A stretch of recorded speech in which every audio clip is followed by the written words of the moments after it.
ঢাকা বিশ্ববিদ্যালয়ের সিন্ডিকেট সভা শেষে আবারও বৈঠকে বসছেন সদস্যরা। এ নিয়ে আরও জানাতে যোগ দিচ্ছেন সহকর্মী মনিরুল সোহাগ।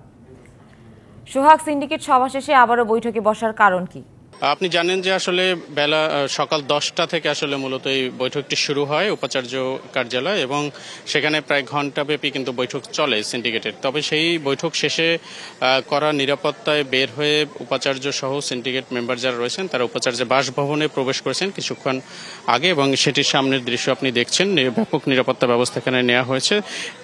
অনানুষ্ঠানিকভাবে সেখান থেকে বের হয়ে যাওয়ার সময় গণমাধ্যম কর্মীরা জানতে চেয়েছিল যে আসলে কি সিদ্ধান্ত হয়েছে। সেখান থেকে অনানুষ্ঠানিকভাবে বলা হয়েছে যে এখন পর্যন্ত কোনো সিদ্ধান্ত নিতে পারেননি তারা, যার কারণে উপাচার্য বাসভবনে আবার তারা বসছেন এবং এই যে সভায় বসছেন সেখান থেকে একটি সিদ্ধান্ত নেওয়া হবে। তবে খুব শীঘ্রই যে কোনো সিদ্ধান্ত হোক সেটি খুব দ্রুতই যে আসবে সেটি বোঝা যাচ্ছে, এবং এই বৈঠককে কেন্দ্র করে কিন্তু নিরাপত্তা ব্যবস্থাও জোরদার করা হয়েছে। পুলিশের পাশাপাশি আইনশৃঙ্খলা রক্ষাকারী বাহিনীর অন্যান্য সদস্য যারা রয়েছে, বিজিবি যারা রয়েছে, তারা সবাই কিন্তু এই ক্যাম্পাস জুড়ে কিন্তু নিরাপত্তা ব্যবস্থার কাজ করছেন। পাশাপাশি বিশ্ববিদ্যালয় প্রক্রিয়াল বডি এবং অন্যান্য আইনশৃঙ্খলা রক্ষাকারী বাহিনীর সংশ্লিষ্ট যারা রয়েছেন সবার কিন্তু একই চেষ্টা রয়েছে। তো আমরা দেখেছি যে আসলে সকাল থেকেই পুরো ক্যাম্পাস জুড়ে এক ধরনের থমথমে পরিস্থিতি রয়েছে। বিভিন্ন আবাসিক হল থেকে শিক্ষার্থী যারা রয়েছেন তারা হল ছেড়ে চলে যাচ্ছেন অনেকেই।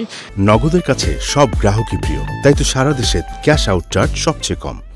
এবং পরিস্থিতি স্বাভাবিক হলে যখন মনে করবেন যে সুষ্ঠু পরিবেশ তৈরি হয়েছে তখনই তারা ফিরে আসবেন এরকম জানিয়েছেন। একই সাথে কিন্তু আবাসিক যে হলগুলো রয়েছে বেশিরভাগ বা অনেকগুলো হলেই কিন্তু যারা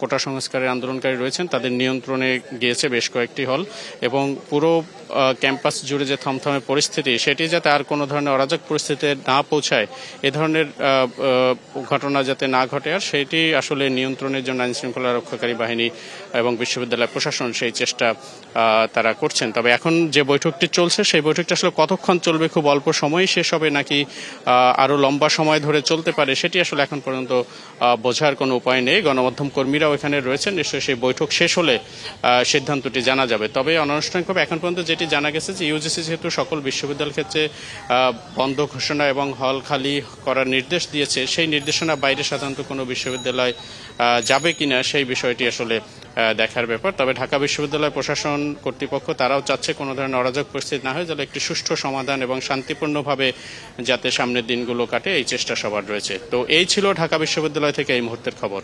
সোহাগ, ধন্যবাদ আপনাকে।